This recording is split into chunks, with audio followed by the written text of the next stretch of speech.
Cristiano Ronaldo berjalan meninggalkan lapangan sementara para penggemar lawan meneriakan satu kata, satu nama, Messi. Bukan Portugal, bukan Ronaldo, melainkan Messi.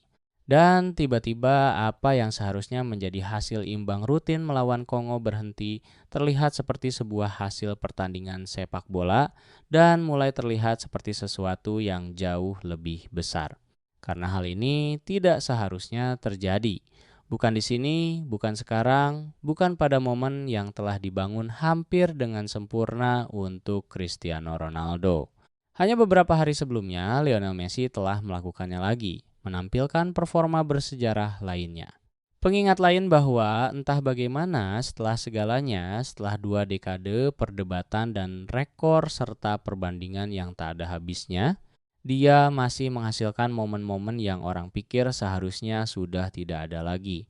Dan kemudian tibalah giliran Ronaldo. Ekspektasinya sudah jelas. Berusia 41 tahun, panggung internasional lainnya kesempatan lain untuk membalas. Karena selama hampir 20 tahun, itulah ceritanya. Messi melakukan sesuatu, Ronaldo merespons, Ronaldo bangkit, Ronaldo menciptakan momen lain.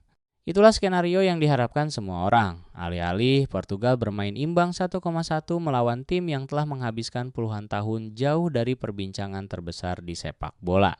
Dan itu hanyalah permulaan, karena skornya terlihat aneh, tetapi penampilannya terlihat lebih buruk.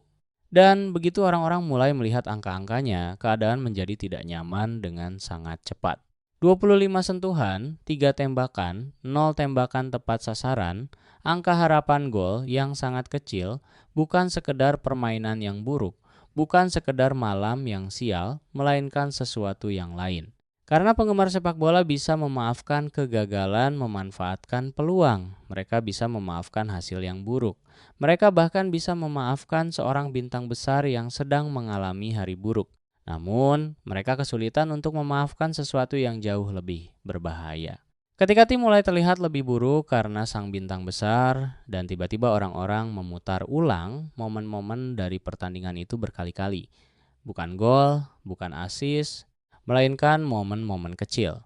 Momen yang awalnya terlihat tidak berbahaya, sampai akhirnya menjadi sebaliknya.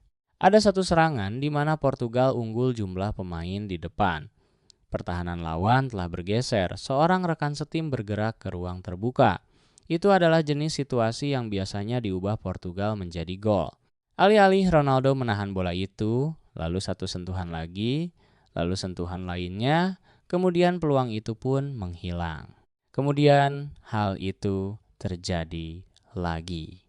Pergerakan menjanjikan lainnya, situasi lain di mana keputusan yang paling jelas tampaknya adalah operan sederhana, tetapi sekali lagi permainan sepertinya melambat di sekitarnya. Sekali lagi serangan itu mati, dan tiba-tiba orang-orang mulai mengajukan pertanyaan yang tidak nyaman. Apakah Ronaldo mengejar kesuksesan Portugal, atau apakah Portugal yang mengejar momen Ronaldo? Pertanyaan itu mengubah segalanya. Karena sekarang ini bukan lagi tentang kemampuan penyelesaian akhir, ini bukan tentang usia, ini bahkan bukan tentang statistik. Sekarang orang-orang mempertanyakan seluruh struktur tim tersebut. Dan ketika pertanyaan-pertanyaan itu dimulai, sepak bola menjadi brutal. Karena begitu penggemar mulai melihat sesuatu, mereka tidak bisa melupakannya. Kemudian muncullah berbagai reaksi. Dan disinilah keadaan mulai memanas dengan cepat. Thierry Henry dilaporkan mempertanyakan apakah Portugal menjadi terlalu bergantung pada upaya melindungi Ronaldo alih-alih memaksimalkan tim di sekitarnya.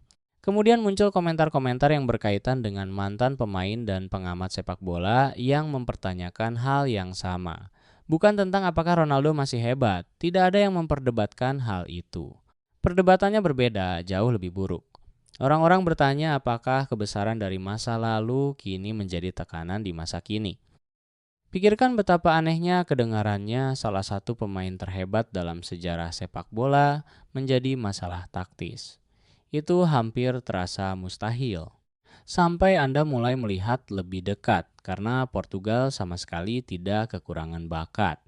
Mereka memiliki kecepatan, kreativitas, kendali lini tengah, para pemain muda yang memasuki usia keemasan mereka. Di atas kertas, ini seharusnya menjadi salah satu skuad paling seimbang dalam sepak bola internasional. Lalu mengapa mereka terlihat ragu-ragu? Mengapa serangan terasa tertunda? Mengapa momen-momen terasa dipaksakan? Mengapa semuanya tampak mengorbit pada satu pemain dan kemudian perhatian beralih ke nama lain, Roberto Martinez? Karena pelatih pada akhirnya akan selalu menjadi bagian dari cerita, selalu. Dan tiba-tiba orang bertanya apakah dia telah terjebak. Karena melatih Ronaldo berbeda dengan melatih hampir semua pemain lain dalam sejarah sepak bola. Anda tidak sekadar melatih seorang penyerang, Anda melatih sebuah institusi global. Anda melatih rekor, Anda melatih sejarah, Anda melatih jutaan penggemar yang mengharapkannya bermain, jutaan lainnya yang mengharapkannya mencetak gol, jutaan lainnya yang percaya bahwa menyingkirkannya adalah sebuah kegilaan sepak bola. Jadi apa yang terjadi jika sang manajer melihat adanya masalah? Bisakah dia bertindak? Bisakah dia benar-benar membuat keputusan yang sulit itu? Atau apakah nama di jersey menjadi lebih besar daripada taktik di papan strategi? Karena para kritikus mulai menyarankan sesuatu yang tidak nyaman. Bahwa Martinez tidak sedang membuat keputusan sepak bola, dia sedang membuat keputusan untuk bertahan hidup. Dan apakah itu adil atau tidak, hampir tidak penting lagi. Karena persepsi dalam sepak bola menyebar lebih cepat daripada fakta. Dan persepsi tersebut mulai menjadi berbahaya. Kemudian muncul kejutan lain, sebuah detail yang membuat orang-orang berhenti dan menatap. Karena beberapa laporan berfokus pada ironi aneh seputar ketersediaan Ronaldo. Pertanyaan-pertanyaan muncul seputar keputusan dan waktu yang pada akhirnya memungkinkannya untuk bermain. Dan tiba-tiba para penggemar mulai membingkai situasi tersebut dengan cara yang seburuk mungkin. Bayangkan saja, gagasan bahwa sistem dibengkokkan demi mempertahankan sang bintang besar di lapangan, hanya agar performanya itu sendiri yang menjadi sorotan, hanya agar hasilnya menjadi memalukan, hanya agar para kritikus bertanya apakah semua itu telah menjadi bumerang. Karena penggemar sepak bola menyukai ironi dan sepak bola bisa menjadi kejam, sangat kejam. Kemudian statistik lain mulai beredar, sesuatu yang terasa hampir mustahil, sesuatu yang diulang-ulang oleh orang-orang karena mereka tidak bisa mempercayainya. Ronaldo di 6 Piala Dunia tidak ada gol di babak sistem gugur. Bacalah itu sekali lagi. Karena terlepas dari konteksnya, terlepas dari rekan setimnya, terlepas dari keadaannya, begitu sebuah statistik masuk ke dalam diskusi publik, statistik itu akan berkembang dengan sendirinya. Tiba-tiba orang-orang tidak lagi membicarakan Kongo.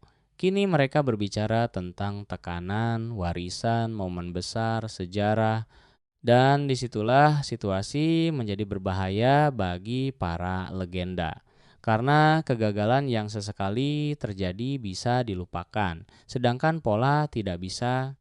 Begitu penggemar merasa melihat sebuah pola, setiap momen di masa depan menjadi barang bukti. Setiap tembakan yang meleset menjadi pembuktian, setiap sentuhan buruk menjadi konfirmasi, setiap pergantian pemain menjadi drama. Dan tiba-tiba, Ronaldo tidak hanya sekadar bermain sepak bola lagi, ia sedang mempertahankan 20 tahun mitologinya. Namun, agar adil, ada argumen tandingan yang kuat, sangat kuat. Cristiano Ronaldo pernah selamat dari perbincangan yang persis seperti ini sebelumnya. Orang-orang berkata bahwa dia sudah habis bertahun-tahun yang lalu dia mencetak gol. Orang-orang berkata permainannya sedang menurun, lalu dia memecahkan rekor lain.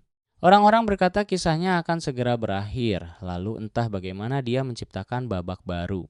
Dia telah melakukan ini berulang kali, yang justru menjadi alasan mengapa situasi ini terasa berbeda karena biasanya kritik mengikuti angka statistik yang buruk. Kali ini kritik mengikuti sesuatu yang lebih sulit untuk diukur. Bahasa tubuh, pergerakan, pengambilan keputusan, perasaan saat menonton pertandingan, dan perasaan menyebar dengan sangat cepat, jauh lebih cepat daripada statistik. Lalu muncullah gambar yang tidak bisa berhenti dibicarakan orang-orang. Ronaldo berjalan keluar lapangan sendirian. Dan di sekelilingnya kebisingan terus membesar. Messi, Messi, Messi, Messi. Selama 20 tahun, sepak bola memberikan sebuah perdebatan bagi banyak orang.